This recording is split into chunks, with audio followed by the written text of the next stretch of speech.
Gari ya Moshi ni Taeyangho, nyirayo ni Kim Jong-un, akaba umuyobozi w'ikirenga wa Koreya ya Ruguru. Ni gake uzabona uyu mugabo yasohotse mu gihugu, ndetse n'iyo abikoze akenshi agenda n'iyi gari ya Moshi. Mu nkuru ndi kubara uyu munsi ari mu rugendo rugana mu mujyi wa Vostochny Cosmodrome mu Burusiya, aho agiye guhura na perezida w'iki gihugu Vladimir Putin. Urugendo rwa Kim rugomba gutwara iminsi 2, akagenda intera igera mu birometero 1000. Kim hamwe na Koreya ya Ruguru bafite abanzi benshi. Taeyangho ikagira inshingano zo kumurinda ibi byose. Kuva mu gihugu gake yanabikora akagenda na gari ya Moshi ni umuco Kim asangiye na se na sekuru. Gari ya Moshi ifitanye umubano udasanzwe n'uyu muryango, bikaba inkuru umuntu wese ashaka kumva. Ngo ahe ikaze mu nkuru yacu y'uyu munsi, turumvira hamwe ibya gari ya Moshi idasanzwe itwara umuyobozi udasanzwe. Njye muri kumwe ariko ndasanzwe ndi Kayira intwari Bertrand. Nibutsa gukora like na subscribe kugira ngo inkuru zacu zijye zikugeraho byoroshye. Taeyangho igenda iherekejwe n'izindi gari ya Moshi ebyiri. Imwe igenda imbere kugira ngo igende icunga ko nta byago nk'ibiturika cyangwa mbushi byaba biri mu nzira. Indi igenda inyuma ikagenda itwaye abakomando bafite ibikoresho byose bishoboka kandi biteguye gutabara mu gihe icyo ari cyo cyose Kim bikeneye. Haba hari kandi kajugujugu igenda igenzura inzira yose iyi gari ya Moshi igiye kunyuramo, kandi ikayiherekeza mu gihe cyose Kim Jong-un ari kugendera ku butaka bwa Koreya ya Ruguru. Haba hari kandi n'indege iheka imizigo ibirekereje ku kibuga cy'indege cyegeranye n'aho Kim ari. Taeyangho ifite ibirahuri bidashobora gutorwa n'isasu. Ibikuta byayo hamwe no munsi haho harakomeye ku buryo hadashobora kwangizwa n'ibiturika. Ibice bitandukanye by'iyi gari ya Moshi biba bihetse intwaro ziremereye, bigaha ubushobozi gari ya Moshi bwo kuba yahanura indege ikoresheje misile. Ibihetse kandi misile zishwanyuza ibifaru hamwe na machine gun ebyiri zishobora kurinda iyi gari ya Moshi mu mpande zose. Mu gihe ubwirinzi bwose bwaba bwanze, igari ya Moshi bihetse kajugujugu ishobora guhita itwara Kim mu gihe bibaye ngombwa. Ibi byose bituma igira umutekano udasanzwe, ariko ikanaremera cyane. Igendera ku muvuduko wa kilometero 60 ku isaha, rimwe na rimwe ikagenda no munsi yawo bitewe n'uko umuhanda umeze. Iyo iyi gari ya Moshi iciye kuri sitasiyo, umuriro bahita bawukupa. Mu gihugu hose hari sitasiyo 20 zagenewe iyi gari ya Moshi gusa. Bitewe n'umuvuduko uri hasi igenderaho, Kim ashobora kumara iminsi ari mu nzira nk'uko byagenze mu rugendo yakoze agiye guhura na Putin. Imbere muri gari ya Moshi aba afite buri kimwe cyose ashobora gukenera mu kuyobora igihugu amanywa n'ijoro. Afitemo ibiro birimo intebe, mudasobwa, televiziyo, imashini ya fax, telefone ikoresha itumanaho rya satelite hamwe n'ikarita y'isi yerekana ubutaka bw'Ubushinwa hamwe n'inkombe za Koreya ya Ruguru. Afite kandi icyumba yakiriramo abashyitsi hamwe n'icyumba gikorerwamo inama kirimo ameza magari. Uburyo mo imbere ya gari ya Moshi yateguye nabyo ntibisanzwe. Ibyumba byinshi bisa umweru, hasi kuri sima hashashe imbaho zishashagirana. Hakabamo intebe za pink n'iz'icyatsi, amarido, amatara akoze nk'indabo hamwe n'intebe zo mu ruhu rw'imparage n'ibindi byinshi. Resitora iba muri iyi gari ya Moshi nayo ntisanzwe. Imbere ushobora gusangamo ibiryo by'amoko atandukanye, yaba ibyo muri Koreya, mu Burusiya, Ubushinwa, Ubuyapani hamwe no mu Bufaransa. Kim kandi ntajya agira irungu mu gihe ari mu rugendo, kuko iyi gari ya Moshi igendana n'abaririmbyi bagenda bamuririmbira.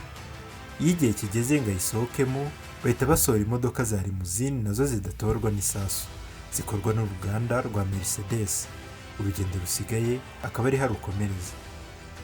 Kugendera muri gari ya Moshi ni umuco umaze igihe kinini mu bayobozi ba Koreya ya Ruguru, by'umwihariko umuryango wa Kim.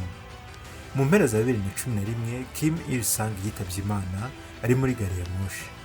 Mu ngoro ya Kumsusan Palace ahashyinguwe hamwe na se Kim Jong-il, hafi aho hari na gari ya Moshi ndetse n'igishushanyo cya Kim Jong-il kimugaragaza ahagaze iruhande rwa gari ya Moshi. Iruhande rw'iyi foto naho hari ikarita igaragaza ingendo zitandukanye bagiye bakora bayirimo. Kim Il-sung washinze Koreya ya Ruguru yagendaga kenshi muri gari ya Moshi kugeza yitabye Imana mu 1994. Zimwe mu ngendo yagiye akora harimo urwo muri 58 yagiriye muri Vietnam, ubundi afata indege imugeza Beijing, ndetse n'urwo muri 1984 ubwo yakoreraga urugendo mu burasirazuba bw'Uburayi aciye mu bumwe bw'Abasoviyete.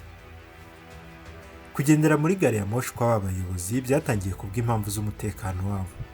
Kim Jong-un bivuga ko yatinyaga bikomeye kugenda n'indege. Mu 2011 urugendo rwa gari ya moshi rwamaze hafi ukwezi ajya mu mujyi wa Moscow. Ni urugendo yakoze rungana n'ibirometero 20,000. Umurusiya Konstantin Purikovski ni umwe mu bamuherekeje muri uru rugendo. Nyuma yaho yaje no gushyira hanze igitabo yise Orient Express kivuga ku bihe yagiriye muri gari ya moshi. Igitabo cye cyasamiwe hejuru kuko ubundi ikintu cyose cya Koreya ya Ruguru aba ari ubwiru bukomeye. Abantu bari bafite amatsiko yo kumenya uko byari byifashe muri uru rugendo. Uru rugendo rujya no gutangira ntibigize batangaza igihe bazavira mu gihugu cyangwa ngo bavuge aho bari kugana. Mu 2004 iyi gari ya moshi yaciye kuri sitasiyo ya Yangchang iherereye ku mupaka n'Ubushinwa. Nyuma y'amasaha make hahise haba iturika rikomeye ryahitanye abagera ku 160, abandi 1,300 barakomereka. Bikekwa ko Taeyangho yari ihetse ibinyabutabire hamwe n'amavuta yagonze insinga z'amashanyarazi. Abandi bakavuga ko byakozwe bagerageza kwica Kim Jong-un. Aya ni amakuru yaje adatunguranye cyane kubera ko na mbere yaho hari hamaze igihe hatutumba umwuka mubi mu isaranganya ry'ubutegetsi muri iki gihugu. Ibi bimaze kuba nibwo umutekano w'iyi gari ya moshi watangiye gukazwa mu buryo bukomeye.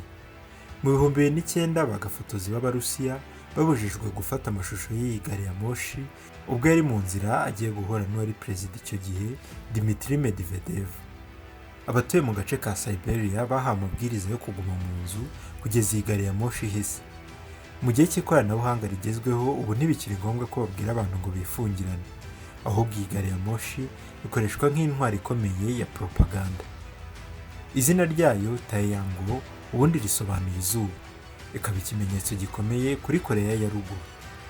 Kim Jong-un akoresha iyi gari ya moshi kugira ngo yigaragaze nk'umuntu uciye bugufi, wiyegereza abaturage, bitandukanye na perezida wa Amerika ugenda mu ndege y'agatangaza ya Air Force One. Ibi bikagaragaza ukwishyira hejuru ugereranyije na Kim ufata gari ya moshi.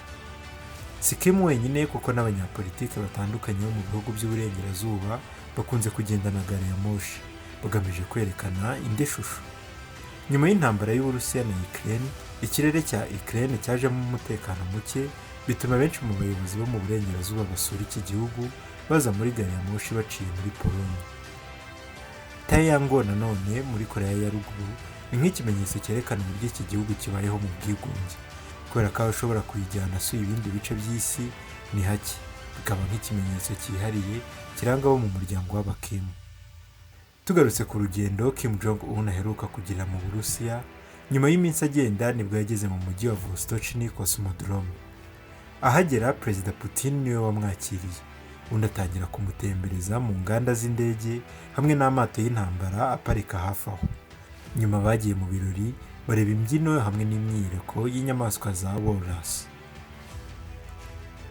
Byari ibirori ariko impamvu yari yahuje abagabo bombi yari ihambaye. Uburusiya bwari bukeneye intwaro hamwe n'uwo bafatanya mu ntambara yo muri Ukraine. Koreya ya Ruguru nayo yari yiteguye gutanga amasasu n'intwaro ibihumbi yari ifite muri stock. Ariko Uburusiya nabwo bukayifasha mu bya tekinike mu kubaka satelite hamwe na misile mu mushinga wabo wa nucleaire. Ibyavuye muri ibi biganiro by'abagabo bombi ntibyigeze bitangazwa, ariko Minisitiri w'Ububanyi n'Amahanga w'Uburusiya Sergei Lavrov yahise asura leta ya Pyongyang nyuma gato y'uyu muhuro. Yashimiye Koreya ya Ruguru ku bw'inkunga yabo mu ntambara yo muri Ukraine ndetse yongera gushimangira umubano udasanzwe hagati y'ibihugu byombi. Koreya ya Ruguru yamaze kwemeza bimwe mu bice bya Ukraine byamaze kwigarurirwa n'Uburusiya nk'ubutaka bwite bw'Uburusiya. Lavrov ntiyigeze akomoza ku by'intwaro, ariko guverinoma ya Amerika yo yemeza ko Koreya ya Ruguru imaze kugemura hafi kontineri 1000 z'amasasu hamwe n'ibindi bikoresho bya gisirikare ku Burusiya. Koreya ya Ruguru n'Uburusiya ni bimwe mu bihugu bisigaranye inshuti nke mu ruhando mpuzamahanga. Ku wa kane tariki 19 ukwezi kwa gatanu 2024 nibwo Perezida Putin nawe yagiriye uruzinduko muri Koreya ya Ruguru.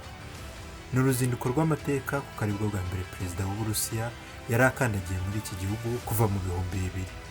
Yasanze Kim amutegereje ku kibuga cy'indege. ndetse aba bombi bahita bafata urugendo rwerekeza i Kamsosan State Guest House. Leta ya Kremlin yasobanuye ko uru rugendo rugamije gusura igihugu cy'inshuti, aho aba bakuru b'ibihugu basinyanye amasezerano agamije ubuhahirane hamwe n'ubufatanye mu by'umutekano. Mu ibaruwa yashyizwe hanze n'igitangazamakuru cya leta ya Koreya ya Ruguru, Perezida Putin yahaye isezerano leta ya Pyongyang ko bagiye kubaka umutekano utagenzurwa n'uburengerazuba. Putin yasuye Koreya ya Ruguru bwa mbere Kim Jong-un afite imyaka 16 gusa. Uyu munsi nibo bagabo bombi bateye impungenge ubutegetsi bwo mu burengerazuba. Kugira ngo izi mpungenge nawe zitakugeraho, kora like na subscribe kuri channel yacu. Inkuru nziza nk'iyi zo nakagaruka. Amahoro.